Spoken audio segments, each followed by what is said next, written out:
to excite the crowd and the judges. And he's changing his mind coming to the other side of the court now, so obviously he's going to try something different. Talking to the crowd. He's got to come up with some sort of 360 and power, and he's going for off the window. That was impressive. He banked it from the left side, dunked it from the right. That was safe, but I don't think it was good enough or dramatic enough for him to get past Jordan or Wilkins.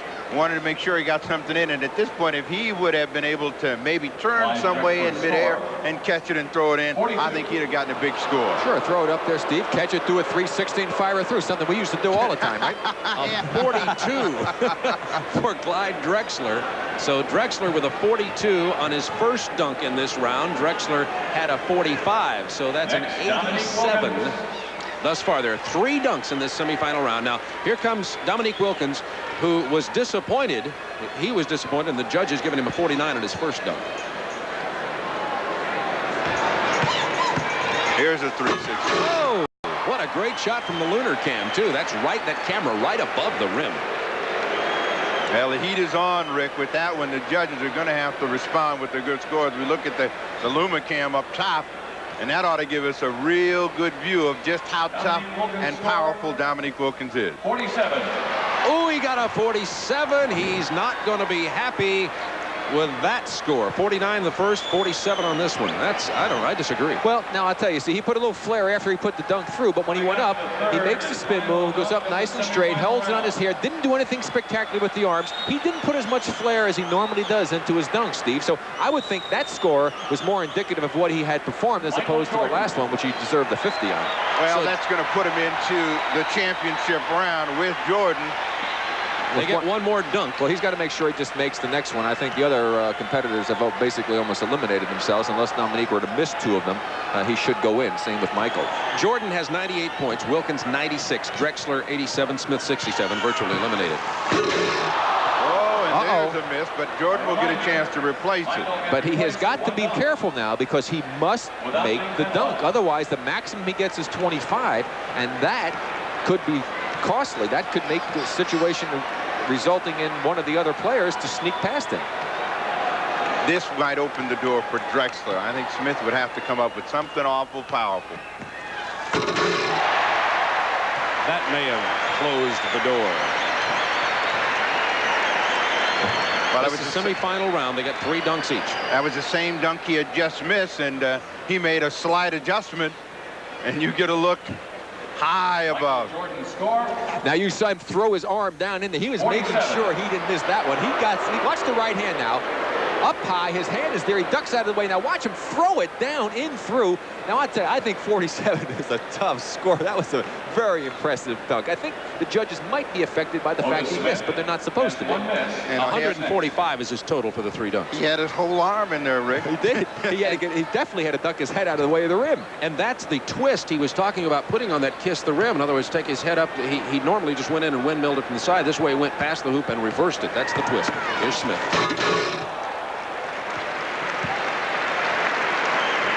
All right, Otis Smith in the semifinal round from Chicago Stadium, the 1988 Gatorade Slam Dunk Championship. Along with Rick Barry and Steve Jones, this is Bob Neal. Hope you're enjoying All-Star Saturday. Had an exciting Legends game. Larry Bird won the 3-point shootout over Dale Ellis, 17-15, and now the Slam Dunk Championship's underway. 42 on that one. Well, you know, again, I think the thing for Otis is that he's following Jordan, and everything is going to pale by comparison. That's still a powerful opportunity for him, but the middle dunk is really what hurt him. Now, Clyde came up with a little bit more spectacular opportunity. He 360'd and threw it down right in front of the rim, kind of going away, but I don't think that's going to be enough to push him past Jordan or Dominique Wilkins. Now, this is tough. The way he spun, that's the tough way to spin. He's spinning opposite of what your body normally would like to do, and he was still able to throw it through. He didn't get up as high as he'd like to. It looked like he might have pulled his back a little bit on that spin move. And Drexler gets a 46 to go with his 45, 42, 46 for a total of 133. So thus far, Jordan with 145. Wilkins has 96 coming into this, his 3rd dunk of the semifinal round. Needs needs a 49 to tie Jordan. Started in front and finished on the other side, and we'll see how the judges like it, if that's enough to push him past Drexler. I think he was just making sure that he got a good enough score to make it into the finals. He really was in a good position. Here you see him bring it up. And again, the double clutch down, back up, and over and through.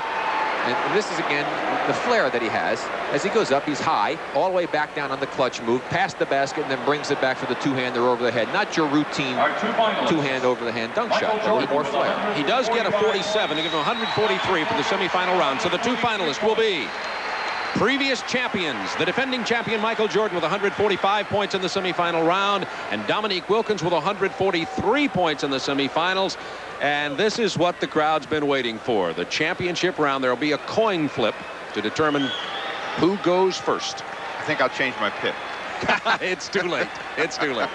Well, at least my pick is still in there. So Michael Jordan and Dominique Wilkins. This could be good. I wonder if they've saved anything for the championship round. Well, Bob, I think that if Michael's going, I mean, if Dominique's going to have a chance to beat Michael, he's going to have to get some kind of a running, floating type of a shot, as opposed to just the strict power moves that he's been doing if he expects to beat Michael. All right, Michael Jordan won the coin toss, and he's going to let Dominique Wilkins go first. In a home crowd here, as you take a look at the summary so far, Jordan and Wilkins, who've made it, eliminated were Drexler and Smith. In a home crowd, I might, if I'm Jordan, elect to go first. I'll see what Steve and Rick think about that when we return to Chicago Stadium for the championship round of the Slam Dunks. Distance shootout. The only two three-point shooters among the league scoring leaders, Dale Ellis and Larry Bird. Pressure-packed final, Larry Bird the winner. Now the Slam Dunk Championship, the last two winners, two of the last three winners, that is, Dominique Wilkins taking on Michael Jordan. Thanks, Greg Sager. Here's the Slam Dunk Championship. Michael Jordan, Dominique Wilkins. And I ask you fellas if you thought Jordan should let him go first or not. Well, I think that Jordan probably did the right thing. He's going to put the pressure on Wilkins. And Dominique is going to give a little running start to this one. Not much, though. From high above the rim. High above the rim. Well out in front. I think that that's the key, as well as the height, how far out in front he caught it when he's able to hammer it home. And again, he makes it look like it's routine, but watch, look how far away he is. That's a great start for Dominique. And look, still going up when he caught it. Right, and he stayed up for so long, took off from just inside the bottom of that circle, and was able to throw it through with authority as he tossed it up from the top of the key. We'll watch one more time. Here he is from the top of the key, the perfect toss, the perfect timing, and look at he stay up, and throws it through with power. And the perfect score of 50 on that dunk from Dominique Wilkins, now the defending champion. Well, now Jordan does have his first taste of pressure in the slam dunk competition.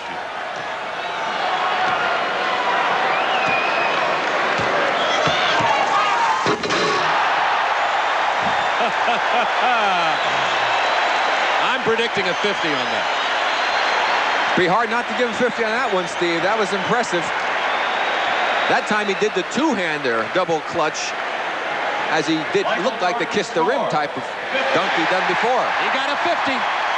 Well, we're still even as Jordan goes up and takes it way down and then hammers it home over the top. And you'll see from way up high just how difficult it is. And we'll see the Dominique Wilkins reaction. He looks like a heavyweight fighter who's just taken a roundhouse right, and now he's going to set to throw another one.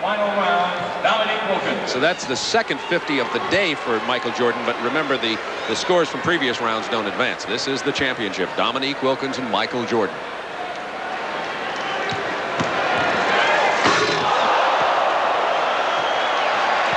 That rattled the floor.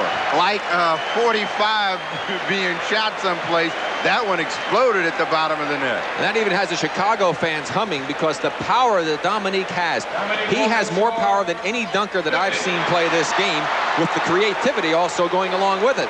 Here he comes up in the air. Look at the legs, look at the arms, the windmill, and power. He almost lost it. Let's check the judges out after he hit that one. Ooh, they were impressed enough to give him a 50, his second 50 in the three-dunk championship competition. There is a